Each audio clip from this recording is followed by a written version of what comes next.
gelisah juga ya, dalam artian apakah saya sudah melaksanakan model pembelajaran atau tidak gitu ya. Itu kan sebetulnya yang dilakukan hampir sama toh dengan yang kita lakukan. Yang sama, saya kira Bapak Ibu melakukan hal yang semacam itu. Hanya memang suatu pekerjaan kalau tidak jelas perencanaannya itu yang menjadi pertanyaan kan gitu. Nah sekarang mari kita perbaiki, kita buat perencanaan baik itu di RPP maupun di LKPD yang kita buat, sehingga kemudian kalau ditanya nanti sebetulnya Bapak Ibu menggunakan model apa bisa jawab gitu.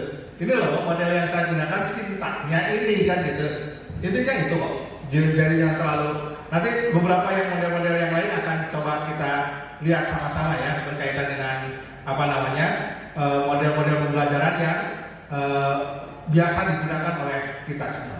Nah dari dua hal ini sebelum kita lanjutkan pada model pembelajaran yang lain yang berikutnya, ada nggak Bapak Ibu yang ingin memberikan komentar atau berkaitan dengan apa yang sudah Bapak Ibu lakukan pengalaman lah? Silakan. Ya Bu, silakan Bu. Nyun sewu ini apa speaker ya? Ya, terima kasih Prof. Dadan. Menarik sekali untuk model-model pembelajaran sebenarnya juga memang dari dulu, dari sejak kuliah sudah diajarin juga sebenarnya. Tapi ketika ditanya ya tetap sama pelintas-pelintas juga. Jadi terima kasih untuk contoh-contoh yang disampaikan. Kalau ditanyai pengalaman, ya setidaknya ketika saya di supervisi saya pasti melaksanakan dengan runtut. Setidaknya gitu bro, tapi nggak selalu berusaha untuk bisa menerapkan itu. Yang pertama saya mau menanyakan, saya sebagai guru, saya itu sebenarnya pengen sekali selalu bisa mengajar dengan baik dan benar. Nah, kemudian dalam model-model yang sudah ada dan sudah diberikan selalu dibekalkan kepada kami ini, mungkin Prof punya tips ya buat saya pribadi atau mungkin buat kami para guru, bagaimana sih sebenarnya menentukan model pembelajaran yang akan kita pilih, titik beratnya aja yang praktis yang bisa kami tangkap bahwa oh ini pakai ini, oh ini pakai ini paling cocok. Nah itu tuh apakah pada materinya atau mungkin pada kalau KD itu kan ada kata kerja operasionalnya itu, apakah ada ciri dari kata kerja operasional sehingga kita bisa memilih model yang paling memungkinkan untuk tercapainya tujuan pembelajaran. Itu yang pertama. Apakah waktu yang tersedia, karena otomatis ketika di awal semester begini kami harus melakukan protah sehingga didapatkan alokasi waktu dari setiap KD-nya itu. Nah itu kemudian yang kedua, maaf agak banyak ya bro. Yang kedua tips juga bro, bagaimana menumbuhkan rasa ingin tahu pada anak yang notabene di dalam kelas sebelum pandemi. Kalau pas pandemi, wah itu sudah menurun banyak sekali menurut saya merasakan begitu. Jadi menumbuhkan rasa ingin tahu, karena di situ kan otomatis mereka dituntut untuk aktif gitu ya. Dan kita memang sebagai guru harus memberikan pemantik begitu biar aktif. Tapi itu ya susah loh, pada kenyataannya susah, sehingga kan macet gitu ketika itu dilaksanakan gitu. Nah apalagi gaya belajar anak-anak itu ada sih anak-anak yang memang selalu aktif ya, kemudian mereka akan ngumpul juga ke teman-temannya yang aktif begitu. Mungkin ada tips buat kami untuk mensiasati itu sehingga mungkin mereka bisa menjadi penggerak, tapi juga mereka merasa tidak dirugikan, karena anak yang sergap dalam tanda petik itu juga pasti akan milih teman yang sergap, sehingga mereka jadi lebih moncer begitu ya, tidak kerepotan gitu dengan temannya yang tidak sergap atau gandul itu tadi. Ya, itu yang kedua. Kemudian yang ketiga, kalau dari pengalaman Prof mungkin juga ngasto di S1 ya dulunya. Nah kan kalau S1 mungkin dekat dengan lulus SMA terus S1. Kalau menurut Prof nih, apakah pembelajaran yang sudah dilaksanakan di entah SD, SMP, SMA selama ini itu tuh sudah memfasilitasi untuk anak itu bisa memiliki keterampilan untuk melakukan proses belajar yang siap untuk perubahan itu. Menurut Prof gimana yang sudah selama di ASTO oleh Prof? Itu saya pribadi sih yang saya pengen tanya, saya pribadi karena mungkin akan memotivasi saya untuk melakukan perubahan juga dan mungkin mengurangi dosa-dosa saya selama belajar selama. Baik, terima kasih Ibu. Pertama berkaitan dengan model-model pembelajaran, betul Pak Ibu. Yang pertama memang Bapak Ibu ketika memilih karakteristik materi itu Bapak Ibu perlu melihat di KD. Tapi hampir semua KD itu ada pasangannya ya Bu ya. Ada KD pengetahuan dipasangkan dengan KD keterampilannya ya. Biasanya gitu ya Bu ya. Nah KD keterampilan ini ada yang memang bisa dilakukan melalui penyelidikan, ada yang memang bisa kalau bapak-bapak yang sosial kan mungkin yang ditanyakan lebih banyak video untuk analisis video, bukan praktek seperti tadi, ya kan? Tetapi ketika dia melaksanakan analisis kasus berdasarkan video, misalkan untuk kasus sosial ya, ada kekerasan sosial atau apa, atau tawuran atau apa kan bisa dijadikan bahan analisis kan gitu ya. Nah ini akan menarik bagi mereka kalau Bapak dan Ibu tetap menyediakan LKPD. Jadi jangan hanya sekedar nonton video. Sebetulnya saya salah nih, Bapak Ibu cuma disuruh menonton video ini nggak benar gitu. Harusnya saya siapkan LKPD, pertanyaan-pertanyaan yang disusun secara sistematis berkaitan dengan tayangan ini kan gitu. Tapi ya nggak sempatnya itu Bapak Ibu ya, nggak sempat nyiapkannya itu yang kemudian nggak sempat. Jadi sebetulnya yang bagus itu boleh berdasarkan video, boleh hanya berdasarkan bacaan gitu ya. Jadi ini saya kira umum ya, tidak hanya sekedar untuk sekedar yang bisa lakukan penyelidikan atau praktek gitu ya, tidak hanya sekedar itu, tapi untuk banyak aspek, baik yang sosial maupun yang termasuk ibu yang di bahasa dan sebagainya, itu kan bisa menganalisis berdasarkan itu. Kalau teman-teman yang bahasa biasanya ada suatu film atau apa ditayangkan lalu bertanyakan tentang masalah kebahasaannya di sana gitu ya, silakan, tidak ada masalah, boleh. Nah, jadi yang pertama itu adalah berkaitan dengan pemilihan, betul, itu Bapak Ibu harus melihat karakteristik daripada KD-nya, karena KD itu ada KD, kompleksitas KD kan juga beda-beda ya Bu ya. Dari KD itu juga harus dipertimbangkan Bapak Ibu, karena KD itu akan menunjukkan seberapa lama alokasi waktu yang kita miliki untuk menyelesaikan KD itu juga harus jadi pertimbangan Pak. Ya, karena mungkin kalau alokasinya kok singkat, tapi materi yang disampaikan banyak nih. Gimana caranya? Caranya tadi yang kedua tadi Bu, yaitu dengan menggunakan pembelajaran project.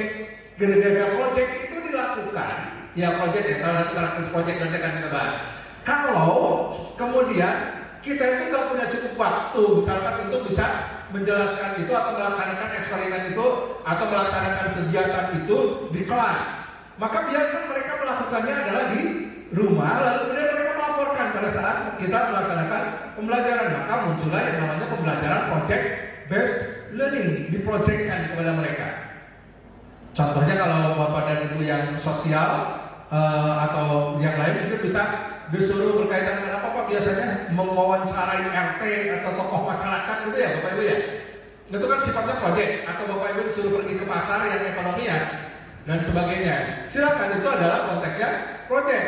Mereka kemudian melaporkan. Jadi project itu karakteristiknya salah satunya adalah untuk mengantisipasi kemungkinan bahwa kita tidak mungkin untuk melakukan pembelajaran itu di dalam kelas, sehingga kita projectkan.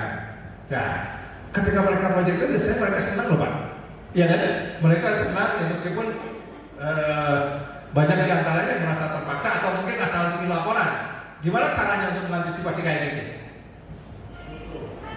Ada foto, yang pertama, kalau foto kan bisa aja diakali juga, bisa pakai video. Yang kedua adalah menggunakan bukti sudah melaksanakan kesana dalam bentuk tanda tangan dari tokohnya atau apanya, gitu Pak ya, betul ya. Nah, jadi ini adalah karakteristik yang bisa kita lakukan. Jadi model pembelajaran yang kita pilih itu akan sangat bergantung kepada tuntutan KD-nya tadi. Jadi dilihat tuntutan KD-nya. Dan kalau yang biasanya dipraktekkan itu kan ada di KD keterampilan ya. Nah, kalau KD keterampilan kan udah jelas. Nah, oke, nanti bisa dilaksanakan di sana. Baik. Yang kedua tadi memang selalu menjadi dilematis ya. Apakah kelompok homogen atau kelompok heterogen yang akan lebih optimal? Gitu ya. Kalau kelompoknya homogen kan yang pintar dikelompokkan dengan yang pintar, yang lambat belajar dengan yang lambat belajar ya. Tidak ada istilah bodoh ya namanya. cepat belajar dan lambat belajar gitu ya istilahnya ya. Nah, apakah itu akan seperti itu? Sebaiknya memang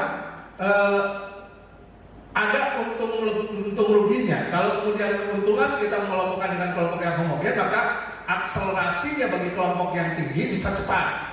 Tetapi kan tidak, dalam konteks keadilan kita kurang adil.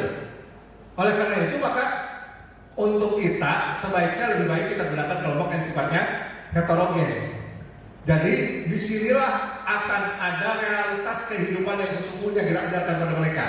Bahwa di dalam hidup itu tidak ada yang sama rata gitu, tidak ada. Tapi harus ada yang memang saling membagi dan saling memberi, termasuk pengetahuan, gitu ya. Itu sebetulnya melatihkan seperti itu, Bapak Ibu. Jadi kelompok heterogen itu akan membantu mereka untuk saling membantu, saling bertoleransi, saling menghargai, gitu ya. Dan mereka harus akan paham bahwa sesungguhnya ketika mereka bekerja dalam satu kelompok yang heterogen, itu mungkin mereka akan menemukan, oh ternyata yang lebih banyak kontribusinya itu bukan yang paling pintar. Ternyata yang lebih banyak kontribusinya adalah mereka justru yang paling lambat belajar. Kenapa? Karena dia mau untuk melakukan apapun gitu misalkan. Membantu kelompoknya gitu ya. Misalkan untuk membantu, itu kan di sini yang kemudian bisa mereka akan saling menyadari. Nah, kelebihannya dengan kelompok heterogen itu adalah kita akan mengakselerasi mereka yang memiliki kemampuan lambat belajar untuk melaksanakan apa yang disebut dengan peer teaching, yaitu pembelajaran oleh teman sebaya. Itu akan menjadi lebih baik. Gimana caranya? Ya harus Bapak Ibu buatkan juga tetap penilaian dan lembar penilaiannya. Kan ada peer assessment kan namanya, penilaian antar teman. Nah Pak, tapi kalau penilaian antar teman biasanya mereka ngisinya juga sembarangan, ya nggak apa-apa. Mereka kan ngisi pokoknya semua dikasih tinggi semua gitu ya, biasanya kan gitu kalau peer assessment. Menilai temannya, atau ada ancaman, awas loh kalau kamu nilai saya nilai jelek juga gitu. Dan bisa jadi begitu ya. Nah, untuk yang semacam itu biasanya selain dia berikan peer assessment, mereka disuruh meranking. Kira-kira tuliskan oleh Anda ranking dari yang paling berkontribusi sampai yang tidak berkontribusi gitu. Jadi suruh tuliskan rankingnya juga.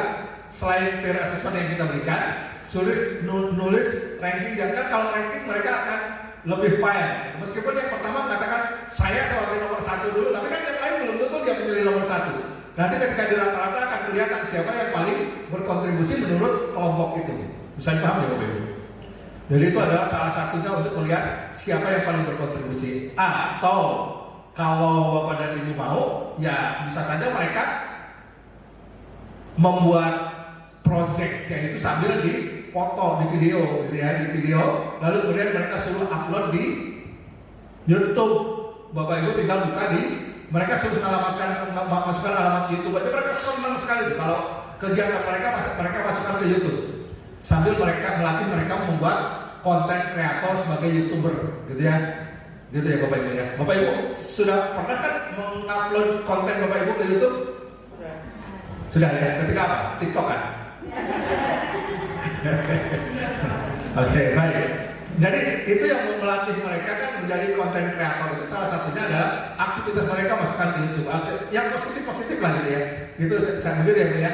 Nah jadi boleh akan lebih baik menjadi digunakan dengan kelompok yang heterogen. Kalau saran saya kelompok heterogen akan menjadi lebih baik. Nah, yang berikutnya Bapak Ibu berkaitan dengan penerapan model-model pembelajaran ini.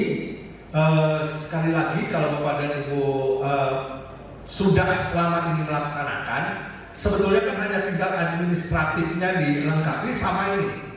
Tetap Bapak dan Ibu harus punya perencanaan dan punya langkah-langkah itu tetap diikuti gitu, supaya nanti Bapak Ibu ketika ditanya bisa menjawab dengan baik dan bisa berikan bukti dengan baik.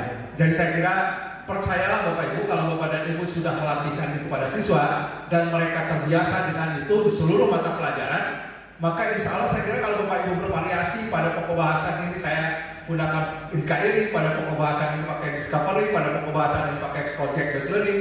Nah ini contohnya Project Based Learning ya, tahapan-tahapannya. Jadi ini adalah bagaimana kemudian mereka akan bisa lebih optimal. Baik, gitu ya Bu ya. Baik, silakan ada lagi lagi. Silakan Bu. Nah ini pertanyaan saya begini Pak, apabila saya memakai dalam pembelajaran saya itu discovery learning, tetapi dalam satu hari itu sintaknya itu saya bagi. Jadi di pertemuan pertama ada 2 sintak, lalu pertemuan berikutnya itu 2 sintak lagi itu tidak tahu. Lalu dalam satu pertemuan itu sintaknya 4 gitu Pak. Ya, terima kasih Bapak. Menarik Bapak Ibu. Boleh, nggak ada masalah, silahkan. Asal memang alokasi waktu yang ada di kurikulum itu bisa terpenuhi ya. Nggak ada masalah saya kira. Silahkan kalau mau dibagi menjadi 2 cerita. Sekarang hanya sampai pada penyelidikan. Anak-anak untuk membuat analisis data itu silahkan laksanakan di rumah, dan untuk presentasi kita laksanakan minggu depan. Boleh, nggak ada masalah. Silahkan, itu bisa dilakukan ya. Nah, ini Ibu sejarah ini kan tadi sudah saya katakan ini luar biasa nih. Tapi dengan perkembangan teknologi, mudah-mudahan tidak diketemukan mesin waktu ya. Nah, kalau sampai itu kan mesin waktu mungkin terjadi kalau sampai terjadi ada diketemukan mesin waktu, bahaya guru-guru sejarah, karena sudah tidak diperlukan lagi. Anak-anak sekarang kita ke zaman Majapahit, udah naik kayak gitu, ke zaman Majapahit gitu ya. Anak-anak kita ke zaman Fir'aun misalnya gitu ya. Enggak ada orang yang bisa waktu. Di film itu yang belum bisa dibuktikan oleh teknologi itu salah satunya adalah mesin waktu, gitu ya. Karena di dalam mesin itu mengatakan sesuatu itu mungkin nanti akan bisa dilakukan kalau orang bisa mendapatkan kecepatan di atas kecepatan cahaya. Nah, kalau bisa memiliki kecepatan di atas kecepatan cahaya katanya gitu ya. Nah, oke. Tapi sampai saat ini saya kira teknologi belum memungkinkan manusia untuk merubah energi menjadi materi. Itu saja. Jadi manusia ini sekarang kan hanya merubah materi jadi energi. Contohnya bahan bakar digunakan jadi energi kan gitu ya. Tapi manusia belum bisa merubah energi menjadi materi saat ini. Itu masih tugasnya Tuhan sampai saat ini. Jadi yang merubah energi menjadi materi itu masih tugasnya Tuhan. Sementara waktu manusia hanya bisa merubah dari materi menjadi energi. Besok kalau itu manusia bisa merubah daripada energi menjadi materi, maka kemungkinan teleportasi bisa dilakukan. Ya, Bapak nih dirubah dulu jadi gelombang, ya, jadi energi. Setelah itu sampai di sana Bapak dirubah jadi gelombang, jadi energi lagi. Kita bisa jadi berubah. Jadi ke Amerika Serikat bisa dengan kecepatan yang luar biasa karena berubah menjadi gelombang. Lalu kemudian sudah sampai di Amerika Serikat, Bapak rubah lagi menjadi materi. Luar biasa kan? Itu namanya teleportasi ya. Apakah ke depan bisa terjadi semacam itu? Kita nggak pernah tahu, ya nggak pernah tahu. Bu, ya yang sudah bisa itu kelihatannya contohnya dongeng daripada para kiai ya, yang mengatakan saya sholat Jumat di Mekah gitu ya. Mungkin itu menggunakan teknik teleportasi kayak gitu kelihatannya ya. Dia rubah dirinya menjadi gelombang, lalu gelombang menjadi. Tapi mungkin saja kalau dengan karomah gitu ya, kita tidak pernah tahu dengan hal yang semacam itu. Ya, baik. Oke, ada yang rasional dan irasional, gitu saya kira. Baik. Ada lagi Bapak Ibu? Ya, silakan Pak. Nah, ini Bapak senior kita, silakan Pak. Memang kami ini, saya bukan kami, ada yang panggil juga si putih Pak. Karena sudah tua ya. Saya mau tanya Pak, ini Pak Profesor ya. Untuk dulu kan ada metode pendekatan juga ya, ada CBSA, ada kontekstual ini. Nah, untuk menghubungkan antara metode pendekatan dengan model ini sebaiknya yang paling baik bagaimana? Kemudian apakah metode project itu sama dengan model project listening, metode proyek dari pengajaran metode proyek, apakah sama dengan model PBL ataupun PJBL?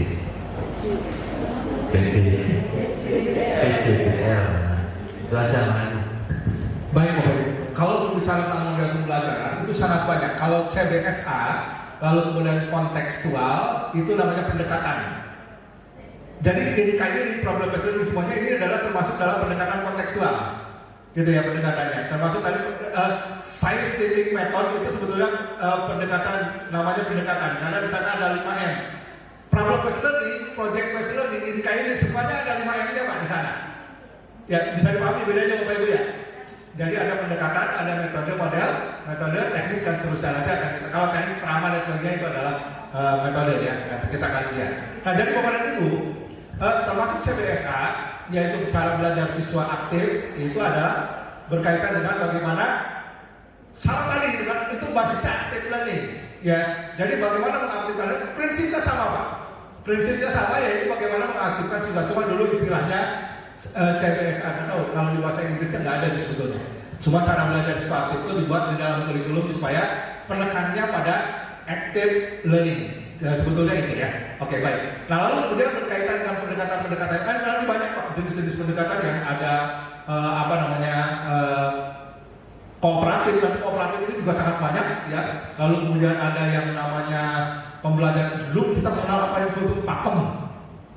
Itu kan pembelajaran aktif, kreatif, dan menyenangkan. Lalu ditambah PAIKEM, pembelajaran aktif, kreatif, inovatif, dan menyenangkan. Lalu kemudian PAIJO, pembelajaran aktif, jelas, dan objektif. Ya, dulu kemudian PAIMO, pembelajaran aktif itu menyenangkan dan objektif. Lalu kemudian silahkan aja bikin sendiri, nggak ada masalah kok, gitu ya. Kan itu hanya istilah-istilah yang kita buat ya, boleh, nggak ada masalah ya. Silakan gitu Pak ya. Jadi berkaitan dengan jenis pembelajaran. Nah, terkait dengan yang tadi dikatakan dengan project tadi, betul, itu namanya PJBL, Project Based Learning. Nanti ada lagi, kalau Project Based Learning bedanya dengan Problem Based Learning. Kalau Project Based Learning itu dilaksanakannya di luar konteks jam pembelajaran kita, ya, di luar konteks itu, tetapi boleh aja diproyekkan, tapi di jam pelajaran kita boleh aja sebetulnya, nggak ada masalah. Hanya memang ada produk yang dihasilkan. Itu namanya project based learning. Tapi kalau problem based learning, konteksnya tidak selalu harus ada produk yang dihasilkan, tetapi bentuknya adalah pemecahan masalah. Gitu. Itu bedanya. Jadi kalau di project itu, tapi tolong jangan asumsi begini. Oh kalau gitu harus selalu ada produk yang dihasilkan, itu harus selalu sains atau enggak juga. Kalau Bapak ingin buat poster ya itu sudah project itu. Siapa nih Bapak punya?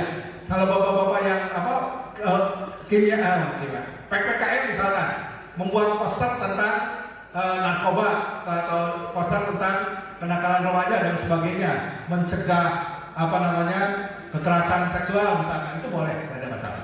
Itu sudah project juga, bisa dipahami ya. Tidak harus yang namanya project itu seperti tadi ada produk, ada ballistik, ada apa, itu nggak harus selalu seperti itu. Ya, Bapak Ibu yang saya hormati, jadi dalam konteks model-model pembelajaran, nanti saya kira di sini banyak model pembelajaran yang lain juga banyak ya. Ada direct instruction, ada cooperative learning, ada problem based instruction. Gabungan direct instruction itu sebetulnya kata keren untuk ceramah gitulah gitu ya. Memang tidak berarti ceramah harus selalu ceramah, tidak. Artinya pembelajaran langsung, guru menyampaikan langsung pada peserta didik ya. Bisa saja dengan caranya mendemonstrasikan juga boleh, tapi konteksnya seperti ceramah lah gitu ya. Itu namanya direct instruction. Ada cooperative learning. Nanti cooperative learning akan ada file tersendiri di materi yang ketiga, nanti dibaca aja Bapak Ibu, karena waktunya juga tidak memungkinkan kira ya Bapak Ibu ya. Jadi waktunya mungkin untuk membahas saking banyaknya model-model pembelajaran itu. Ya, nanti coba akan kita lihat yang terakhir. Ada juga modelnya gabungan.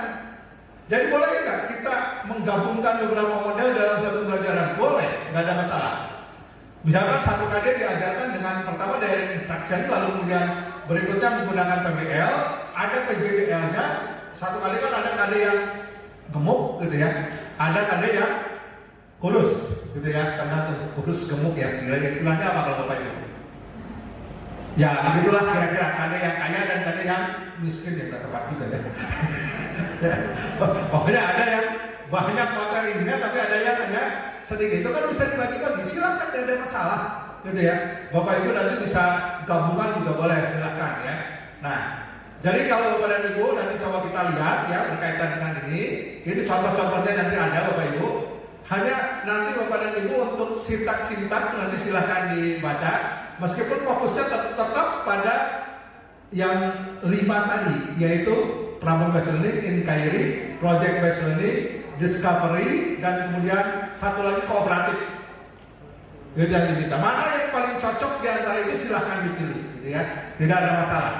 Nah nanti Bapak Ibu kalau mau dibawa ke bawah, ini contoh penerapan model discovery learning. Misalkan ini ada contohnya untuk berkaitan dengan teman-teman yang bahasa, gitu ya. Ini juga udah ada contohnya di bawah ya. Sintak-sintak kegiatan pembelajarannya seperti apa, ini contoh yang pendekatan modelnya seperti apa. Nah ini sudah ada contoh-contohnya di bawah. Ini sekitar 118 halaman, sementara yang saya buka baru 32 halaman ini. Jadi ya nggak apa-apa, bisa sampai kita lanjutkan sampai menjelang maghrib ya. Oke. Bapak Ibu nanti silakan dilihat di sini. Saya tidak akan menjelaskan semua karena di sini teorinya juga ada di bawah gitu ya, nanti dilengkapi. Oh, maaf, tidak kelihatan. Oh iya, maaf. Sekarang kelihatan Bapak Ibu? Belum ya? Maaf, kita lihat dulu sebentar. Oh iya, lupa.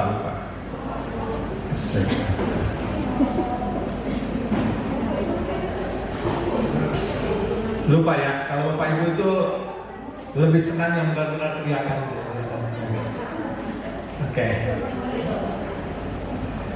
Oke, ini contoh-contoh penerapannya sudah ada. Ini yang tadi, maaf saya ulang sedikit. Ini yang tadi berkaitan dengan model pembelajaran yang direct, yang CL, problem based instruction gitu ya. Nah, lalu kemudian sebetulnya sama dengan problem based learning sebetulnya, PBL gitu ya, sama dengan. Lalu kemudian gabungan, ini contoh-contohnya nanti Bapak Ibu bisa lihat lah langkah-langkahnya ya. Baik. Nah, lalu kemudian yang contoh-contoh penerapan kita saya berikan Bapak Ibu. Ini contoh yang bahasa Indonesia ya, bahasa lah Pak. Bahasa berkaitan dengan tindak tutur berterima kasih dan responnya dalam bahasa Inggris ternyata ini ya. Nah, bahasa Inggris, itu guru bahasa Inggris ini ya. Ini ada bagaimana sintak pembelajaran model discovery learning, itu contohnya juga ada. Silahkan. Tahap ini apa, tahap kedua apa, itu sudah ada penjelasannya. Silahkan nanti dilihat di sini data collection-nya itu apa saja. Jadi untuk bahasa Inggris sudah ada contohnya nih. Ya, silahkan nanti dilihat data processing-nya seperti apa, verifikasinya seperti apa, dan generalisasinya seperti apa. Sudah ada contohnya. Demikian pula untuk model pendekatan yang saintifik, pendekatan saintifik, sintak modelnya itu juga sudah ada contoh-contohnya ya. Ini berkaitan dengan bagaimana dalam konteks bahasa Inggris. Ini yang project based learning juga ada contoh-contohnya. Peserta didik harus apa, peserta didik membuat apa, ini membuat poster ya, membuat poster silahkan nanti bisa dilihat. Ini project based learning ya, langkah-langkahnya termasuk mempresentasikan. Lalu kemudian pendekatan saintifiknya apa ini seperti ini, problem based learning fase-fase, lalu kemudian ini berikan penjelasan Bapak Ibu.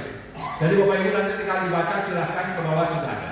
Baik. Silakan nanti tadi saya sampaikan ini sudah sampai pada pembahasan mengenai sistem penilaian di bawah saya. Nah berikutnya adalah saya ingin jelaskan terkait dengan sistem penilaian. Ya. Kenapa saya ingin katakan kita butuh berbicara tentang sistem penilaian begini? Ketika Bapak dan Ibu menilai, sebetulnya apa saja sih kegiatan yang dilaksanakan pada saat melakukan penilaian? Tujuan penilaian itu mau apa? Salah satunya adalah pengukuran, betul? Betul Bapak Ibu, pengukuran? Nah inilah hebatnya Bapak Ibu guru. Kenapa saya katakan hebat Bapak Ibu guru?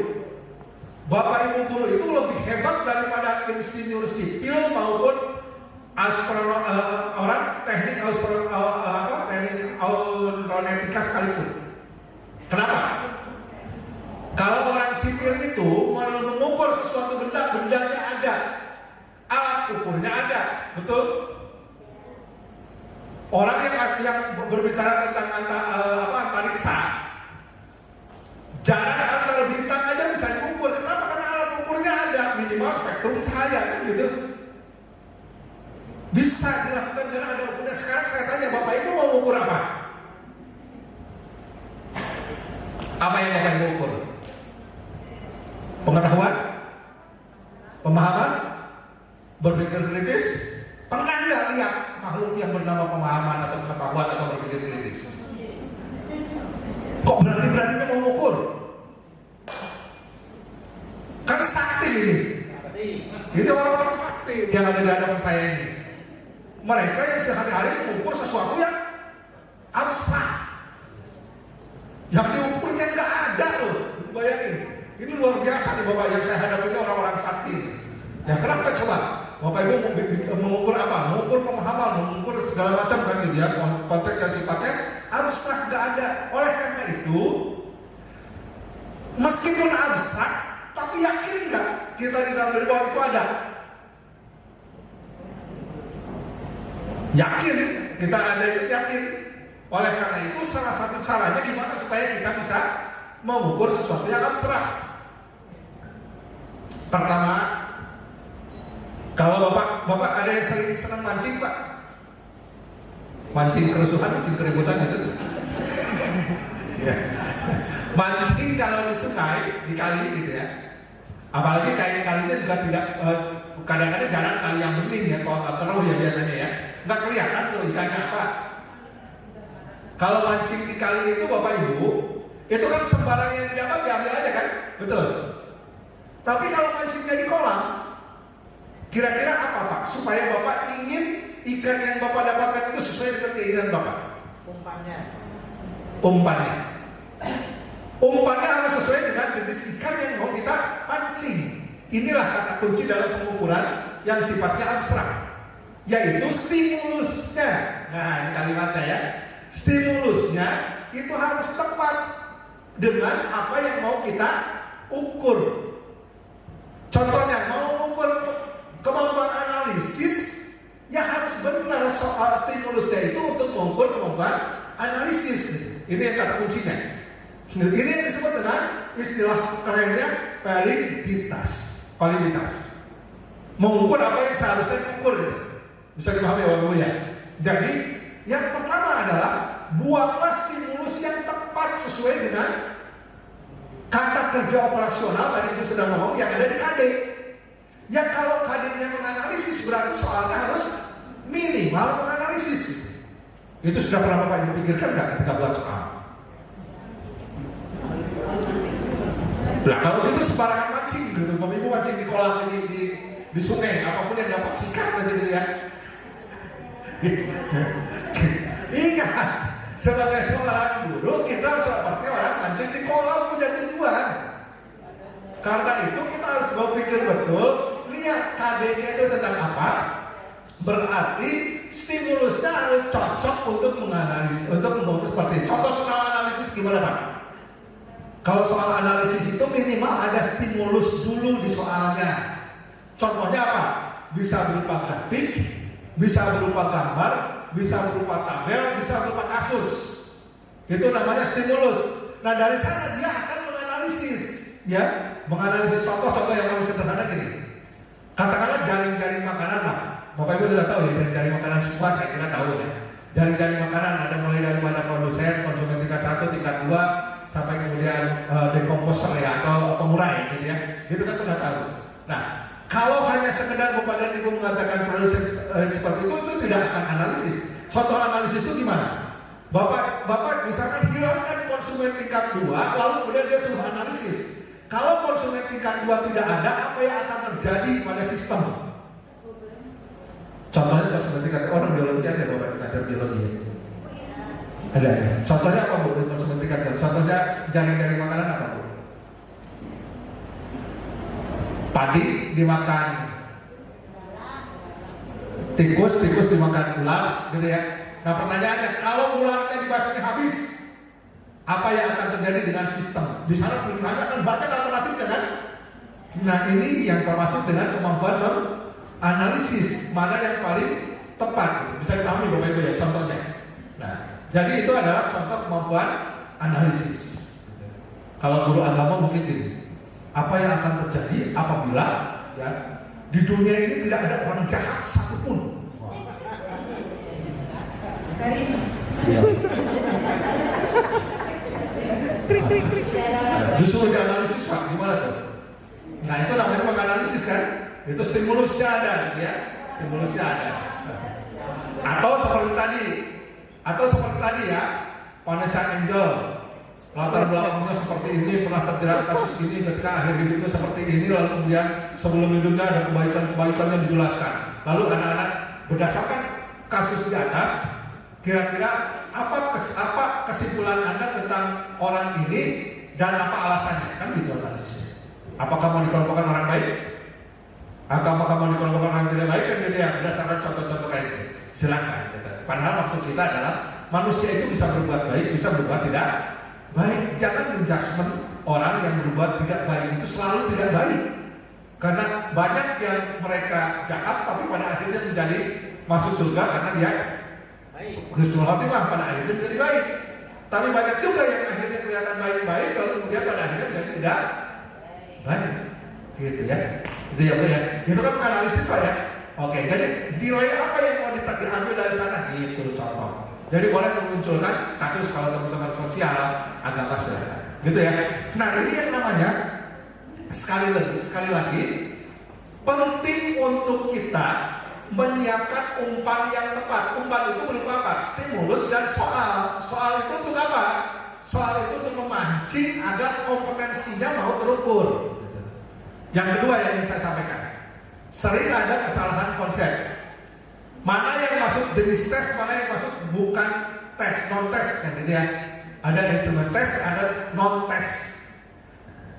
Yang dimaksud dengan tes, baik itu di wawancara maupun itu dilisankan atau dilihat di perbuatan, semuanya bisa disebut tes kalau untuk memunculkan nilai itu, kemampuan itu, dia butuh kompetensi tertentu untuk mendapatkan nilai ini. Ini yang pertama, contoh ya. Kalau soal kan sudah jelas Pak, ya, namanya kelompoknya tes kan. Kalau tes itu dia kalau tidak bisa memiliki kompetensi ya tidak bisa jawab. Nah, ketika kemudian dia disuruh mempraktekkan sesuatu, butuh keterampilan enggak untuk mempraktekkan? Maka namanya tes. Bisa dipahami? Jadi kalau dia butuh keterampilan, butuh kompetensi untuk memunculkan hal itu, maka namanya tes. Termasuk ketika wawancara dia menjawab dan sebagainya dengan bisa. Jadi yang namanya tes bukan tes itu bukan karena diobservasi, bukan karena diwawancara, lalu kemudian yang satu tes, bukan itu. Ya, semuanya kalau suatu kelompok tes kalau membutuhkan kompetensi untuk melakukannya atau untuk memunculkan kompetensi itu. Itu yang pertama. Yang non tes ini seperti apa? Kalau hanya menjawabnya cukup dengan persepsi saja. Contoh dengan persepsi itu, apakah Pak Eko setuju dengan misalkan poligami misalkan gitu ya? Nah, itu kan nggak butuh kompetensi, kecuali melaksanakan poligaminya butuh kompetensi. Tapi kalau hanya ditanya pertanyaan itu kan hanya persepsinya saja kan, gitu ya, persepsi saja Pak Eko ya.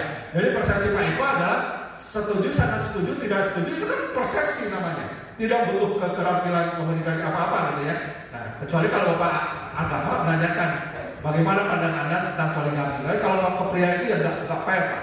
Karena hampir 100% pria setuju dan hampir 99% wanita juga insya Allah setuju ya. Tidak setuju Bu? Oh, tidak setuju. Padahal siapakah yang harus dihormati pertama kali Bu? Setelah itu berapa ibunya? Semangat. Padahal cuma berani semangat, tapi tidak berani nekat.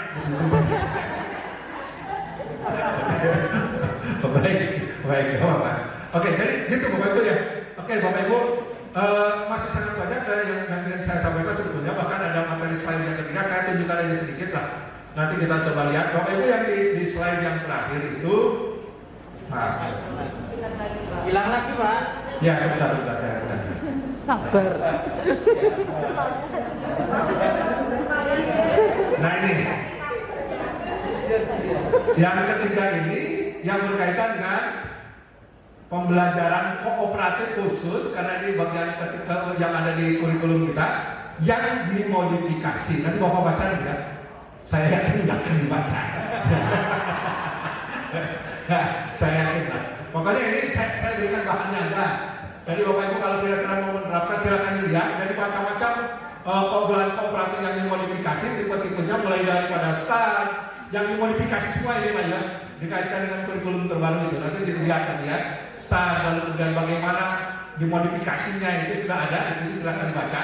Ya, langkah-langkah start banyak sekali. Saya kira ini yang akan Bapak Ibu nanti lihat. Ya jumlahnya jigsaw seperti apa yang tadi pernah sempat kita singgung ya. Nanti silahkan dibaca contoh-contohnya termasuk langkah-langkahnya, dimodifikasinya seperti apa, itu sudah ada penjelasan-penjelasannya. Silahkan. Baik, saya kira cukup sekian Bapak Ibu materi dari saya. Yang 15 menit ini saya manfaatkan waktu kalau masih ada pertanyaan. Kalau tidak juga terima kasih karena saya jam 1 ada tugas untuk pendampingan untuk dosen-dosen yang mau naik pangkat gitu. Dan kita harus memotivasi juga para dosen-dosen itu karena mereka itu sudah selesai. Terima kasih Bapak Ibu atas partisipasi dan perhatiannya. Sekali lagi saya mohon maaf, bukan karena saya bicara ini saya bisa melakukan, bukan ya. Ini namanya jargoni Bapak Ibu ya. Jadi orang bisa melakukan itu kayak gini persis lah gitu ya. Tapi ya minimal profesor itu begitu kelihatannya ya Bapak Ibu. Nah. Tapi saya kira yang penting teorinya tahu dan Bapak Ibu sudah melihat contoh-contohnya dengan baik. Yang hebat dan pasti bisa melakukan Bapak Ibu sendiri. Karena di kelas itu milik Bapak Ibu, silakan Bapak Ibu memodifikasi dengan baik. Oke, ada dua kepentingan. Yang pertama kepentingan administratif, tetap dilengkapi model apa dan sifatnya. Yang kedua adalah kepentingan yang berkaitan dengan akademik. Di pembelajaran di kelas biasanya ada modifikasi tersendiri yang Bapak Ibu lakukan. Nggak masalah, silahkan. Tidak persis sama mengikuti langkah-langkah juga tidak masalah. Kecuali kalau sedang penelitian dan sedang diobservasi. Terima kasih. Assalamualaikum warahmatullahi wabarakatuh.